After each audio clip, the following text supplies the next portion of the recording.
So, hello, and welcome to another episode from Dubai of EHP International. And what do we call it, Raj? What's Enhancing Human Potential. EHP International.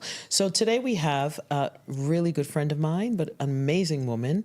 Her name is Natalie Callaghan, and she has a lot to tell us. And Raj, I'm going to let her tell us about herself because the list is long and I don't want to mess it up. I agree. Welcome, my dear friend. Hi. Thank you for having us, Thank you for having me. Mm-hmm. No, it's a pleasure. So obviously, Natalie Callaghan. I'm originally obviously from the UK and I've been over here in Dubai now for 12 years.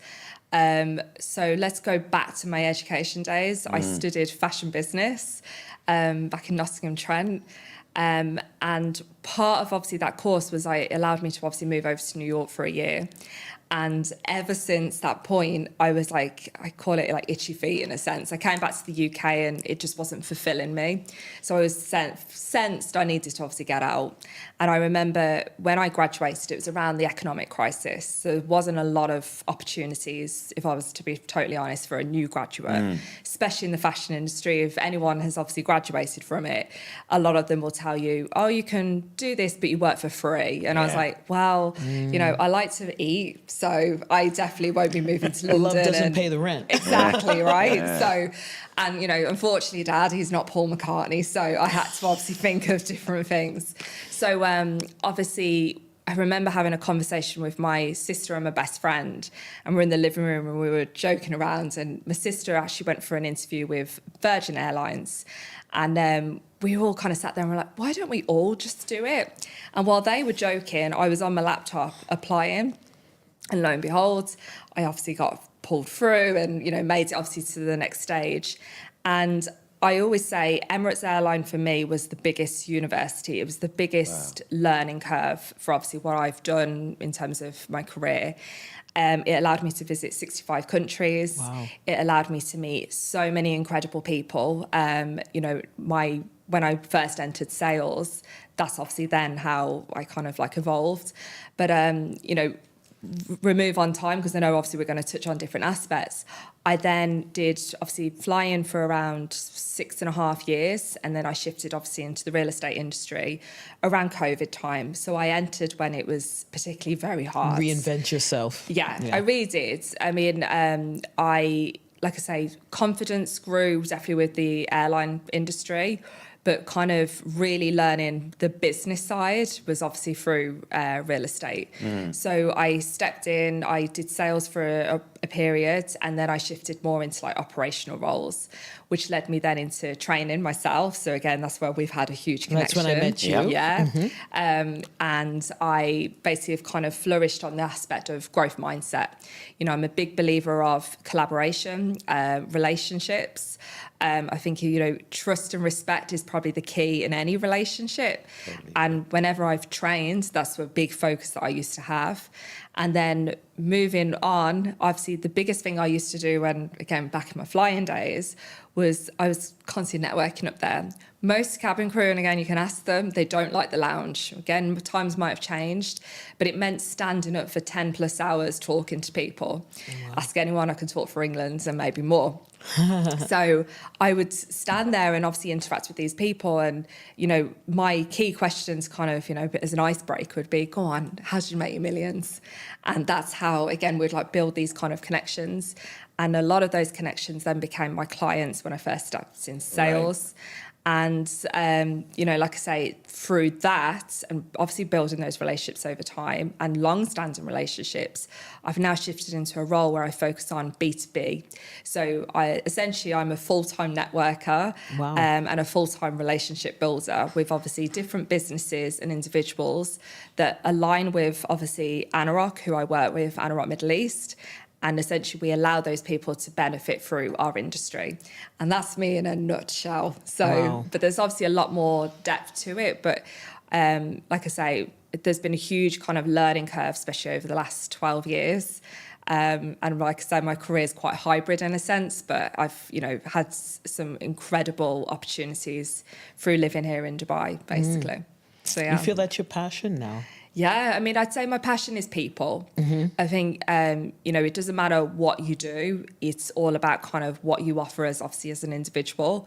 And like I say, I think that building relationship aspect, I don't know whether it's, say on my background, Irish hospitality is always kind of like very warm. And I think I do kind of push that obviously into the relationships that I hold professionally. And I think that's probably a key aspect. It adds a bit of sparkle and, builds that rapport.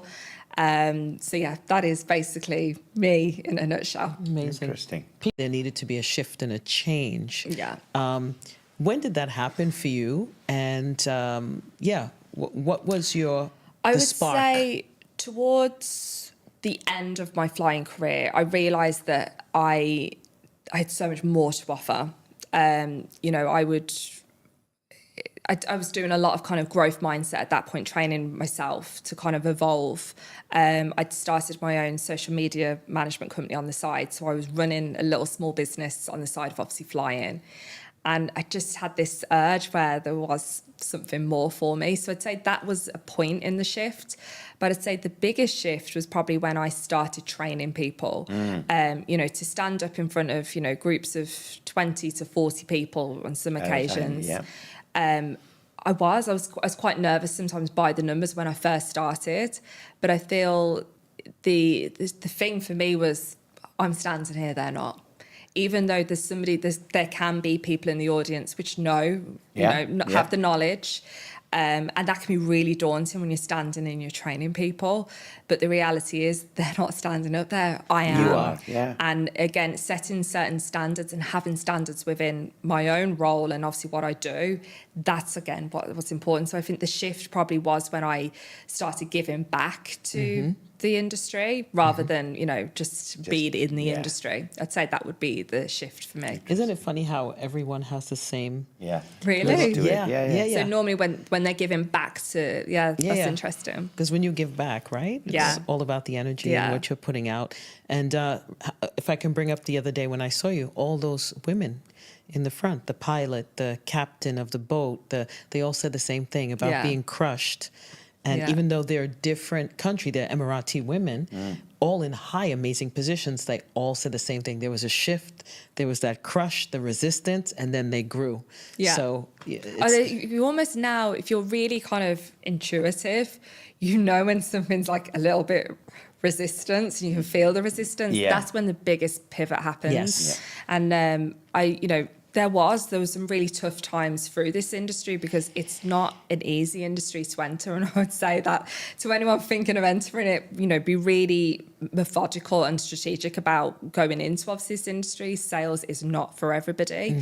And, again, I will hands up and I'll say sales for me, the actual full process isn't for me. I prefer kind of, again, like I say, the people aspect, the interacting, the training. And now, I absolutely love the networking side and allowing people to see what our industry offers and bring them in. So now I train people on a different level. I'm not training our industry. I'm training people that don't know anything about Dubai real estate. So I allow them to kind of have really a mini training that I used to offer brokers to our partners, so then they can share that knowledge with their potential network, and then they shift that network into us. So it's almost like giving them a glimpse of what could be and how you could make it in there kind of thing. So amazing. The attraction. We always speak about features. Yeah. Listening to not understand and not benefits. to respond. Well, I think as well, how we've obviously trained our brokers is, understand the motivation, then obviously the ability, and then the need, and know the difference between needs and wants. Yes. Because a want, at the end of the day, I'll drop the want as long as the need is fulfilled. Exactly. And I think that is definitely, real key with obviously what we're talking about here. So, in everything, isn't it? Yeah. And in sales, especially, a lot of times they kind of hang themselves over what is inexpensive, what is expensive, the price factor of it. Yeah. It's never about the price, it's about the value. Yeah. And how you're presenting. The value to me may not be about the dollar amount, it could be something totally different. Yeah. Well, value is just so different to every individual. Exactly. The view facing that for her, no matter how inexpensive it is, I don't want that. Yeah. I want that. I'm more concerned with finishing touches because I can decorate it myself. I can change the lighting and paint it myself. I don't care that that's grade A marble from Italy with the veins that I can see it. You know? But they love bragging about those Yeah. things. You know, Yeah. that's the Yeah. thing. In general, salespeople all over the world, they love talking about. Oh, you know what? This is. I think it's also filler when they don't know what to say. Yeah. They just need to, and a lot of people, you have to say, a lot of people, you're good at it, I'm good at feeling out people, like you say, emotional intelligence. They don't develop, and we were speaking about Generation Z in another episode. The people that the real estate people that you're dealing with, a lot of them are the younger generation. So they're not taking the time. I know for the first time ever I felt old. I was like, what is this, right? Yeah. It's totally different. Yeah. They're on the phone, they're doing their stuff. And so they don't taking the time to really get to understand the client, and they're looking for the money. Yeah. So they're losing the client because there's that human touch is not there. Well, I think another problem with our industry is it's so fast moving. Yeah. A listing can go up and it can be pretty much sold very, very quickly, 24, 48 Right. hours.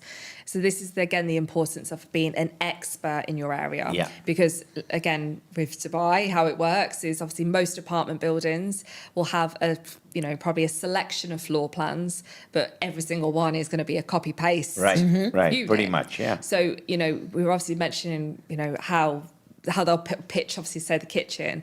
I've been on viewings with other agents and they've gone, this is the kitchen. And I'm like, oh, this is so painful. Painful. And then, and this is a door. And I'm like, oh God, what else are you going to say? Really? I Yeah. didn't know that was Yeah. a door. Yeah. So whereas, Go ahead, sir. I think the one key would be, when you watch, say, I think American agents have cracked it.